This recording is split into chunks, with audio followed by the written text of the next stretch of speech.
Here's a little update for you about our August challenge. Is it going well, swimmingly well, or abysmal? What lessons are we learning so far right here on the Backyard Gardens podcast? To have a good harvest, one must plant good seeds and must also use the right kind of fertilizer. The carrots have grown large and firm. How good they will taste. Welcome to the Backyard Gardens podcast, where we talk about all things gardening. We're your hosts, Ben and Batavia, and you can find me gardening in the country. And you'll find me gardening in the city. Get ready as we dig deep into this wonderful world of gardening, where we learn to grow and grow for change. All right, everybody. So thank you so much for being a part of the show. If you'd like to support us, we are a listener-supported show. Come join us on Patreon. And you can buy t-shirts and all that stuff in the link below, and check out our YouTube channels and all that good stuff. So we are just going to come on here and talk about our August challenge, how it's going so far. We've had some more great revelations. So we're going to make this one deep. This is going to be kind of deep. So this is where we are analyzing our growing situation right now, and how we are, if we are to survive off of our gardens. And I use the word survive very loosely. So I don't even know if we can call survive. We can definitely not say thrive. So there's a difference. Survive and thrive. Survive means you're basically bare minimum going to make it. You're going to be thin and you're going to be hungry, but you're going to live. Thrive means we putting on pounds and we live in a high life, baby. There are feasts every night. Every night feasts. So Batavia and I just recorded a community gardens podcast for the patrons, and then we were kind of talking about the August challenge, and we just started throwing around ideas, and I've personally picked up on some pretty key points. How about you? Well, yeah, and it's a hard realization again. You know, it's a different set of realizations for me, but it's a hard truth to kind of face for something you spend so much time doing, so much energy, putting so much energy into. And for as much as I've gotten right, boy, the list of things that I still haven't quite figured out is getting longer and longer. Yeah. So I don't know when the episode comes out where we talk about what the challenge is, but the challenge is basically we picked the month of August, which was the wrong month to do. We've figured out now, but it's any time of year you want to do it. Pick a meal, or just one meal a day, and try and eat from your garden for one meal. Just you as the gardener, not your whole family, just you, and just see how you enjoy it and all that stuff. I just got a note from Leonard saying that the challenge episode's already out, so there you go. There's your recap. But as we go through it, a garden has issues every year, and every year brings a different issue. Every year is either good, bad, indifferent. It doesn't matter. And this year for me, I had multiple weeks of rain, which led to disease on my tomatoes. They're still producing, which led to some diseases on some other stuff. But then we had like 3 weeks of 95-degree plus heat. I mean, you go out in my garden, man, you can just see it. Yeah. You can just see the damage and the issues. Not to mention, I put in a wild garden this year. I redid it over the winter, and when I redid it, I got some just dead soil. I call it bad soil. It's not toxic. It's just dead. Didn't really have any nutrients or anything. And the way I can tell is because every time I fertilize it, things perk up. So I can tell that there's issues there. You know what I mean? So I need to rebuild my soil. But that's a big part of my garden. So do you want to go? Let's talk about what you've learned so far, what your thoughts are thus far. Yeah. So how many episodes can you search for the Backyard Gardens podcast that has planning in the title or the description or in the opening, right? There are a bunch, because we know that it's something that's really important when it comes to, getting your garden planted, right? Planning, how you're using your harvest. And I came into August kind of thinking I was going to wing it, like I was going to fake it until I can make it. Like I see there's food out there. Yeah. I had a couple of ideas about some things that, I can make as meals, but so much of what I generally use from the garden, it's added to, right? Like in some cases, it's 70% of the meal. In other cases, it's 25%. But it's kind of happy-go-lucky. And this is the second year that we've had the intention of the only thing in your bowl or plate is from your garden. And it's still hella hard for me. The first day, reenactment, the first day I kicked ass, man. I had, a dry old sweet potato from, last year's harvest. I had chard. I shelled sunflower seeds that I still have from last year's harvest, right? I had some tomatoes and cucumbers. There's some picture somewhere on the interweb about this. It was wonderful. I ate that meal at 9:45 at night. It's like I'm pushing myself to get it. What were you doing up so late? What were you doing up so late? Clearly, I woke back up after my evening nap to say I still haven't eaten. My wife calls it her pre-nap. Yeah.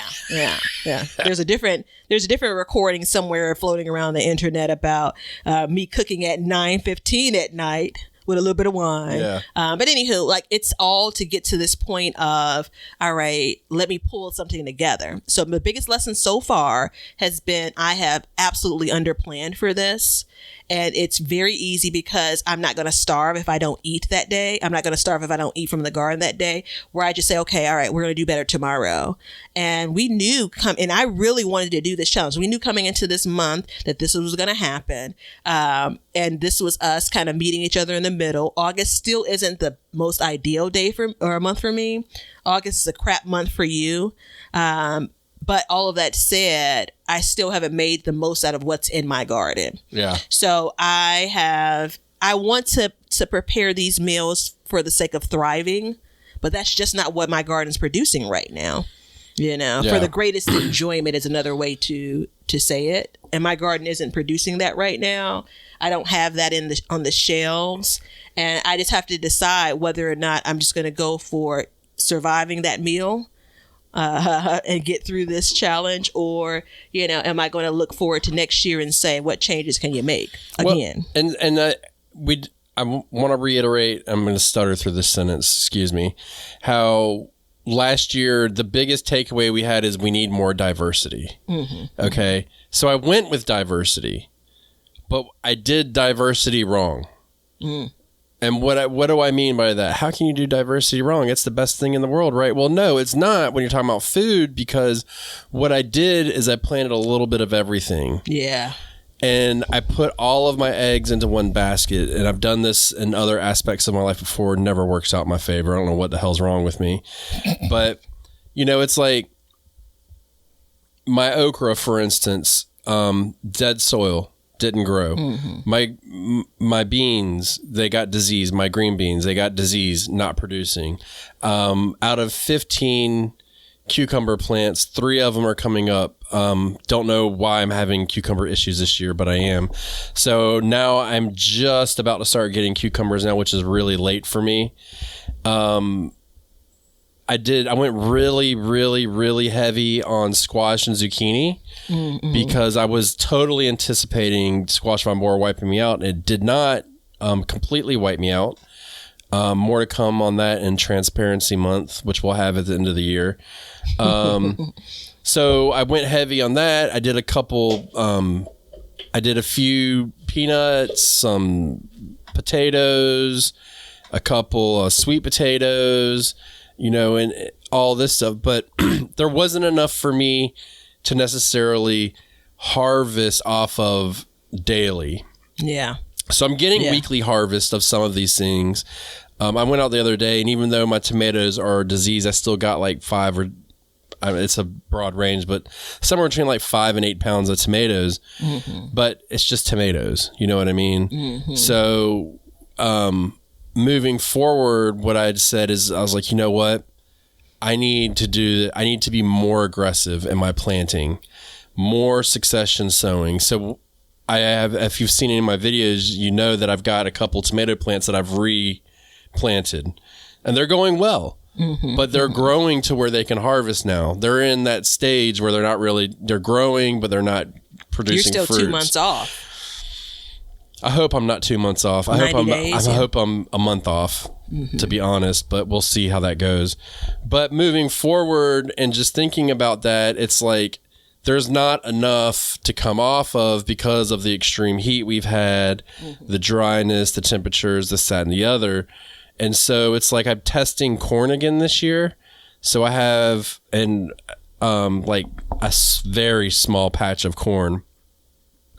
And I've stated this in other episodes where like we're planting our gardens and I'm like, I have so much space. I don't really know what I need to do, what I need to plant. And I do know what I need to do. I need to plant these beds heavier with certain crops. I need to start a whole corn bed, an entire potato bed, not an entire, but maybe 4 okras instead of 1 or 2 okras, a tomato bed, a pepper bed, like more of these plants so that I can get more off of, because I'm a big preserver. So, that kind of helps. So I did what you're saying you need to do. How's that working out? But you want to know where I got it really wrong? Go for it. If this challenge was in October, then I'd be rocking and rolling. So it didn't occur to me as I was in my hustle to get spring things planted, to get summer things planted. And by hustle, I mean like turtle speed. My okra plants are about knee high. I'll get okra towards the end of the month, maybe. Right. From what I planted them to when they're going to produce, my timing is all wrong. So I have the quantity of okra that I would want to get me through the month. I have the quantity of white potatoes to get me through the month. I definitely have, if nothing else, I got peppers and I have leafy greens, kale and collards. However, I enjoy collards a certain way, right? And that doesn't quite connect with the challenge. Right. Kale, I definitely could enjoy throughout this challenge. So it's not that I don't have things in my garden to make up. I have the quantity for the things that I like. I'm still lacking a bit of diversity, but it's the timing of it. So when I planted my tomatoes May 25th, as an example, I would basically be eating green tomatoes half of the month. Yeah. Based on when I planted them. Right. So another thing that I didn't do separate from the challenge, but to your point of heavily planting, I don't like it. I have 2.5 beds of varying sizes, 2.5, 3 beds that are empty right now. Empty. Going back to the planting piece of it.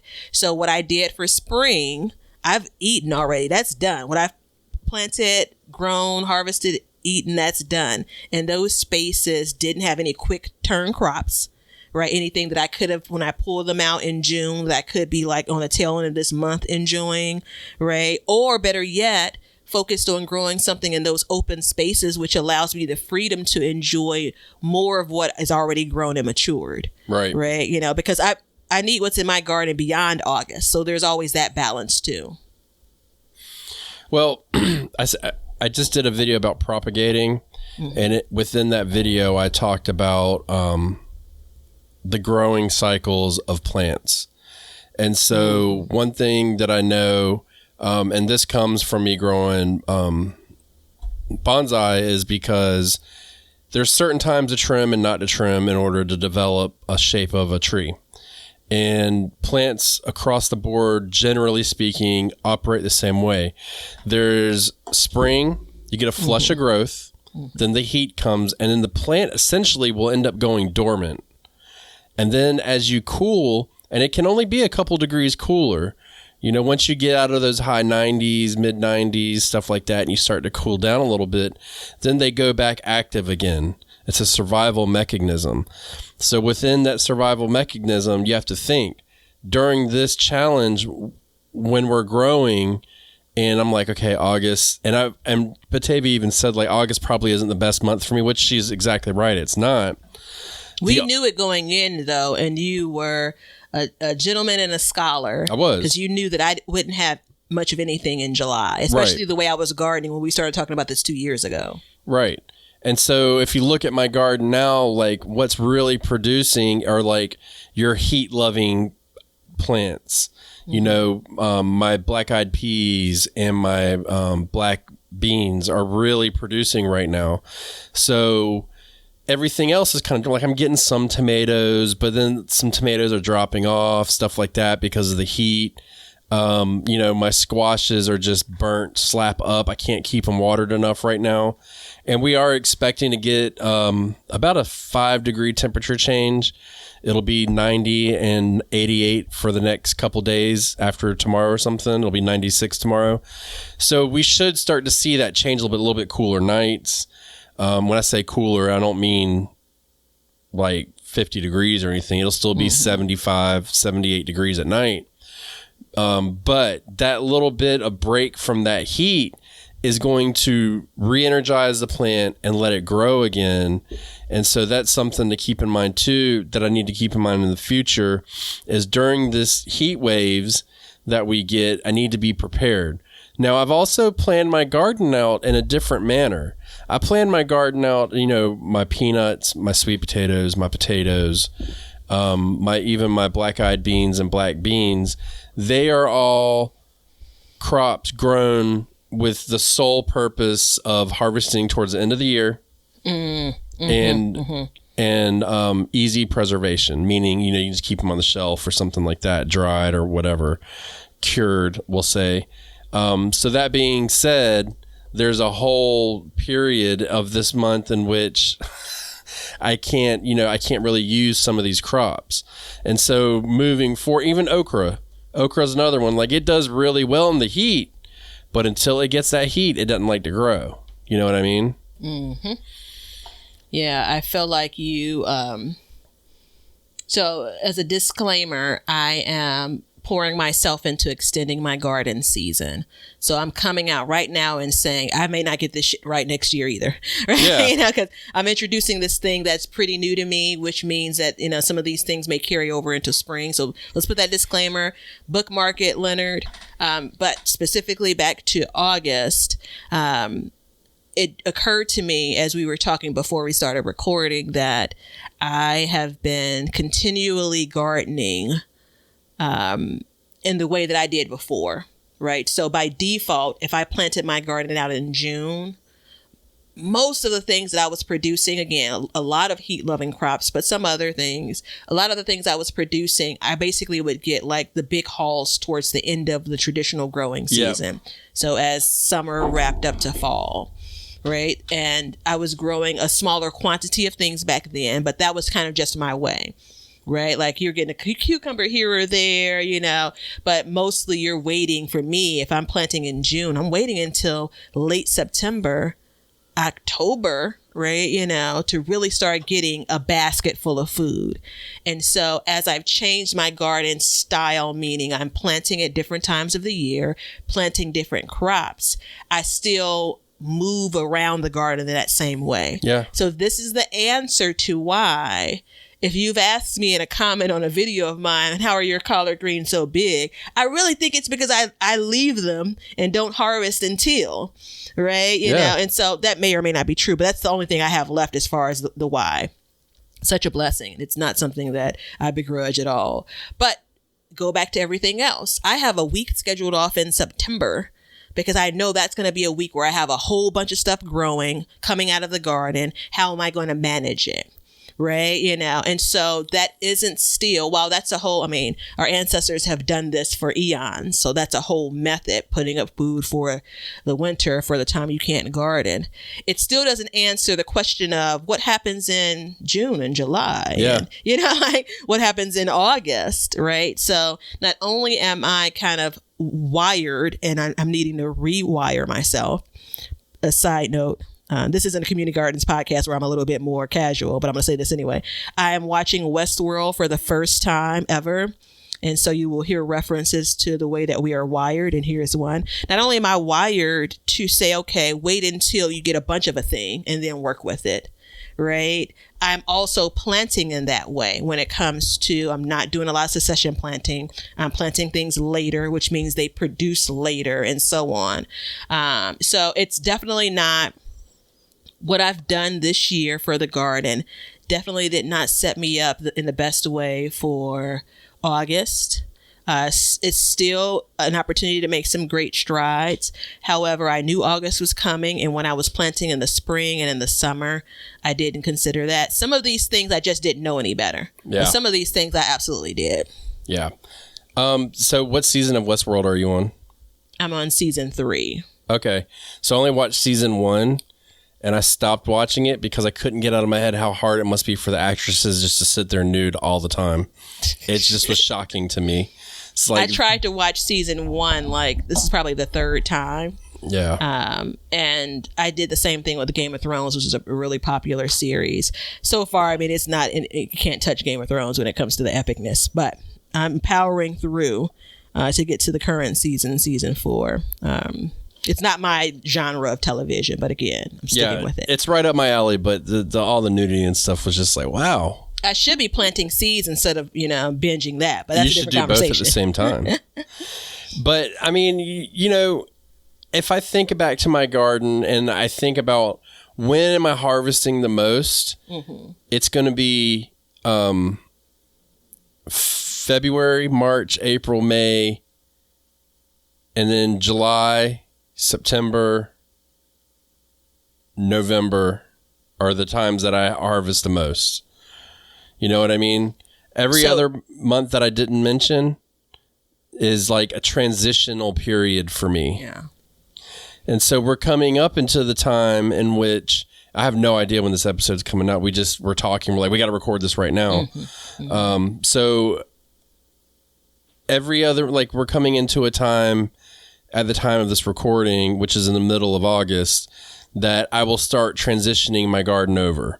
So I will have some things to harvest, but all in all, my harvest will dramatically drop as I wait for other things to grow.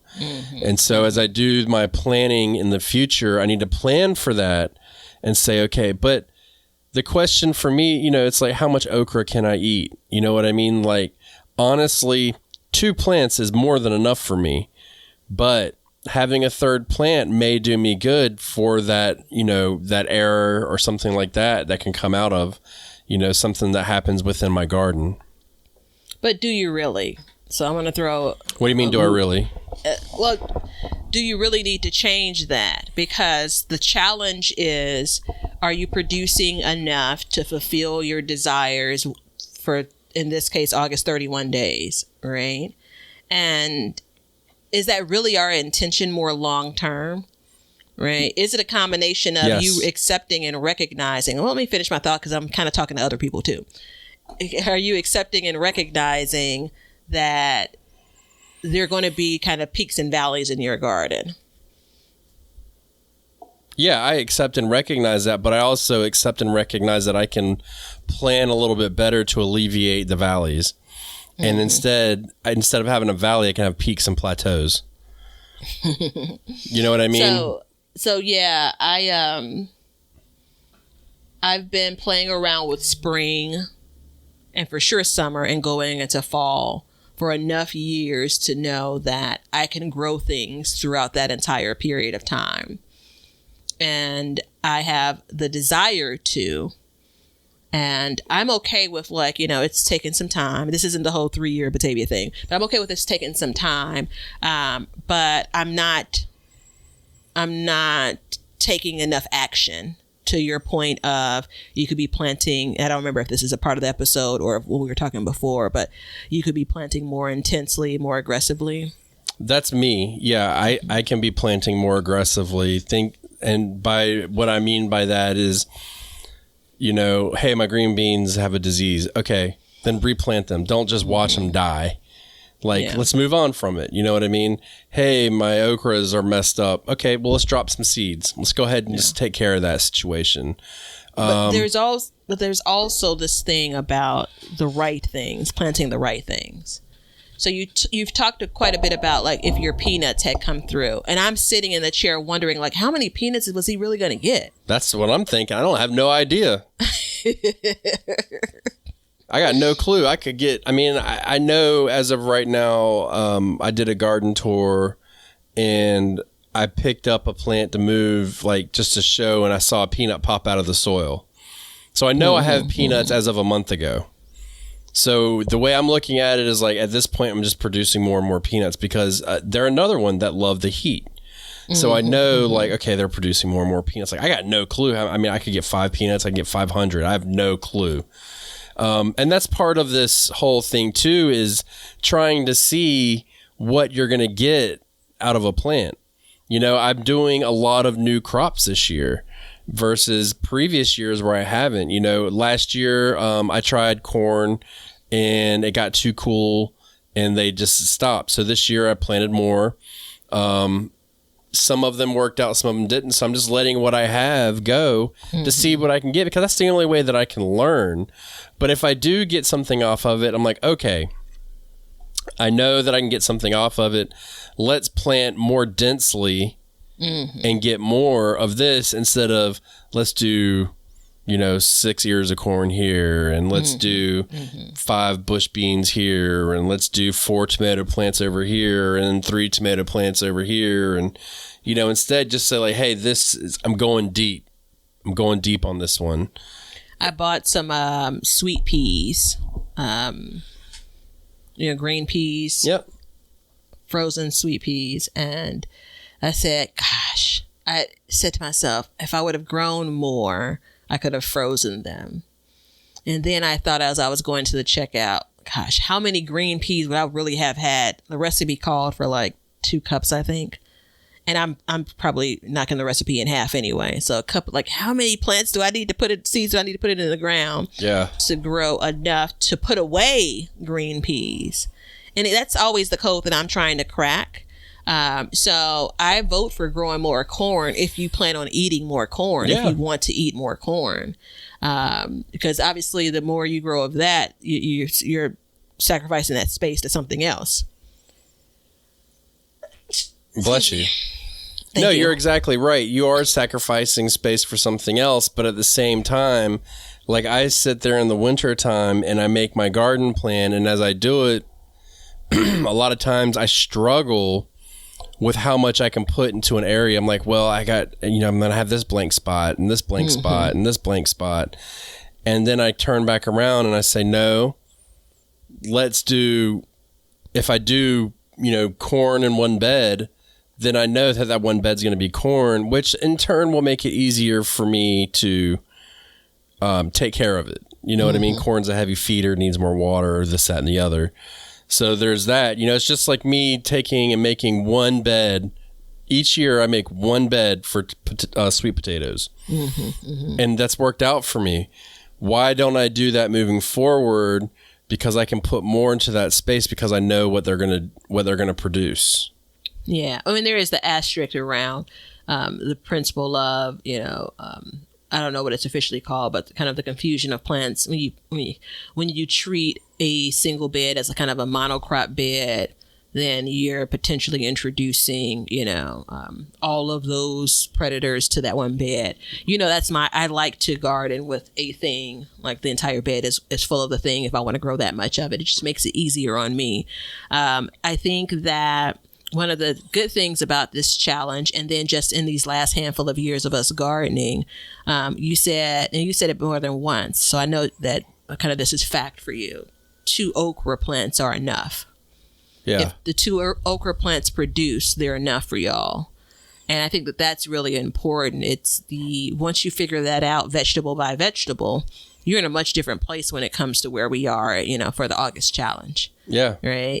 So 2 plants is enough. And I think you give yourself some grace when it comes to if some disease or weather take them out. And to your point, you do have a bit more time in the growing season where depending on when they're taken out, if they are, you can actually plant again. So I think, but see, that's really hard to know is that, I can plant again. Yeah. I mean, you're preaching to the choir, man. I mean, I probably have more opportunities to resow than I give myself. So let me put it to you this way. I'm growing, right now I have 5 Roma tomatoes growing. And now I also have 5 more Roma tomatoes that are going for a second crop. If they go to fruit, then I will double my harvest off of them. Now, if I hadn't planted those tomatoes, I wouldn't have anything there, or I would have something there I'd probably be struggling. Struggling to get something started by seed, this, that, and the other. It's really hard to direct sow here in the summertime because you just have to keep it so moist. So, and I'm also playing with that a little bit, mulching on top, stuff like that, just to kind of see what I can get out of it. But if I think about that, then it leads me into the path of, okay, now I know if it works this year, I know that in July, when we start getting, it seems like every year we get like a week or two of rain, and that's when the disease really sets in. Then I know that now I can put in another tomato plant. So what does that mean for me? That means that I need to start a late sowing of a couple tomato plants inside just to have them ready for that in the spring, so that when I go to do this, I can have a crop ready to go, put them in and grow them. You know what I mean? Now, to be frank, these were tomatoes that I had grown from seed in February, and I had them left over. I stuck them outside, and I didn't even water them. I just let the rain water them. They were, there was some root rot in there when I took them out. But I was at that point, I was like, what do I do? You know what I mean? Like, I can't start them from seed. I damn sure enough wasn't going to go buy them because I'm trying to grow everything myself from seed. So I stuck them in the ground to see what would happen. And sure enough, they're starting to get tall and they're looking green and they're looking like spring tomatoes. But when you look at my other tomatoes, they're shocking to look at. Yeah. You know what I mean? So this is all about me just learning how, okay, I got the diversity thing cracked. Now it's about the quantity portion. And then it's about the succession planting. I'm not even going to say sowing. I'm going to call it succession planting portion. Is like, okay, what times of year can I put in more of this crop to get more? Yeah. I had probably 20 tomato plants that I didn't plant. Maybe I have 10 or 12 tomato plants in the garden. And of those, let's call it 13, because 3 are doing well and 10 are not. Right. Right. And so it's funny because I realized they were not doing well early enough where if I still had some transplants, I could have put them in the garden. Yeah. Because I know generally, again, this has been years ago, but I know I've planted tomato plants in July. And I'm talking about right before the frost. I have mostly all green tomatoes. However, I am increasing the likelihood that I'll have more tomatoes for the purpose of canning and creating some tomato sauce and some diced tomatoes and so on. I don't know what my preserving for tomatoes in particular is going to look like this year. So there is that. But I think that, when it comes to summer crops, they're few and far between that I have an opportunity to resow. However, think about how little it would have cost me if I would have kept some of those transplants or started some tomatoes from seed maybe a little bit later after that first round. I generally don't like the idea of the just in case plants, but I'm kind of learning. Yeah. When I think about one of the mistakes that I made this year was I direct sowed too much along with my spring crops. And it took my okra is as little as it is because it was overshadowed by some spring crops. I left the spring crops in place, didn't pull those, direct sowed, got my timing wrong. And so my okra is just starting to take off. Where normally I'd have, okra that's really sizable. I'd already be harvesting okra, and I'd have okra that was really sizable in July. Yeah. It didn't start taking off until the last week or two, right? And so it'll produce pods, and that's fine, but you go back to the timing of it all. So now I'm basically rushing to the finish line of, the end of the typical growing season. Yeah, exactly. And that's the hard part. So basically taking it away from all of this, I've learned that I need to be better at replanting, recognizing a problem, and taking an action. Not just, trying to treat it. But, like, hey, this is going to grow. I have time. Let's do this. And then really planning out thinking about my diet more and what my family likes to eat, and then planting more of a crop. So, this year I did actually do a full bed of potatoes, white potatoes. This is my first year, and I actually did a full bed, and it worked out well. So I'll continue to do that, and I'll probably expand into a bigger bed next year for that. But then also recognizing that, like, hey, 2 okra plants are enough, but let's go ahead and put in a little bit more just to make sure, 10% rule. Like, hey, let's add another 10% just in case there's an issue. Keep something on the sidelines. It's like my cucumbers. If they would be producing, we'd be having a different conversation. They are starting now. They're very slow. But if I would have seen that there's issues, re-sowed them, and then at the same time, and I know this is kind of a lot, but put some in pots at the same time to have on standby, when I noticed there was a problem, I could drop a transplant in, and I guarantee you I would be in better shape if I put a transplant in than direct sowing, just because you're eliminating that time frame in which you have to wait. So cucumbers, I don't feel like how they would save the day. I think the principle is the same, though. My biggest 2 items, if I kind of think about what you've shared, number 1 is time, my timing. Yeah.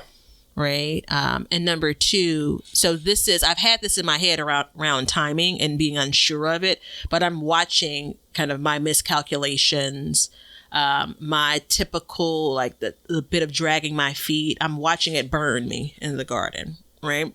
I did a video around, I thought that there were collards, but they really were something else. And I said on the 29th of June that I should probably sow more seeds. I didn't sow them until July the 15th.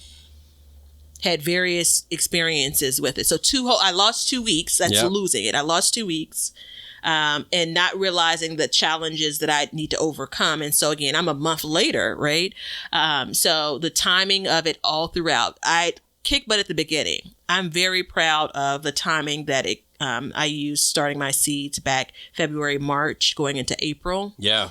And then, there was a downward slope. And then the second thing, which I'm going to fold into timing, of the 1.5, timing is the combination between direct sowing and starting seeds indoors. So zucchini, any of the summer squash, even winter squash that I had plans on growing, cucumbers and melons were all things I direct sowed. This year, half of them did fine, meaning they actually germinated and they're growing. The other half didn't.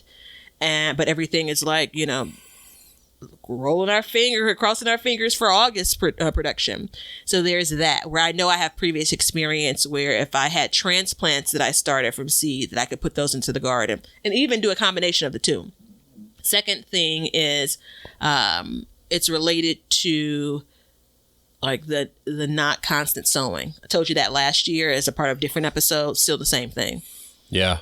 I am tapping out once I get a garden planted out, and I'm not staying at it. I'm not being diligent enough. Yeah.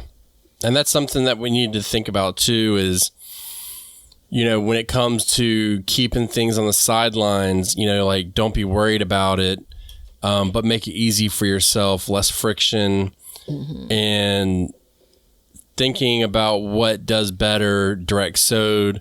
Because if you want to direct sow it, here's my new thought process. If I know that I can direct sow it, then why can't I direct sow it and start something in a pot at the same time and let it grow?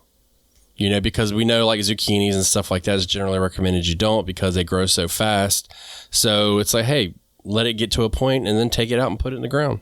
And then you've got a plant, That's what I did last year, and I had much better results. I did a combination of direct sowing a couple, had already started a couple, and that was my attempt at succession sowing, so to speak, right? This year I didn't do that.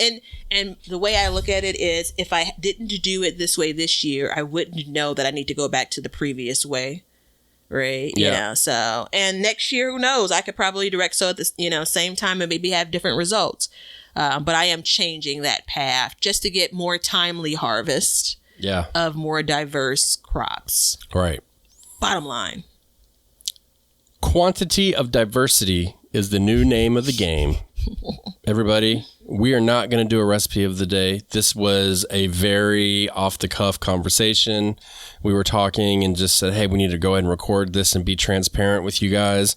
This is exactly what this challenge is for. It is not to eat food. It is to learn about the way you garden and to adjust in the moment. So it is a huge success in my mind for me. I'm thankful that we did it.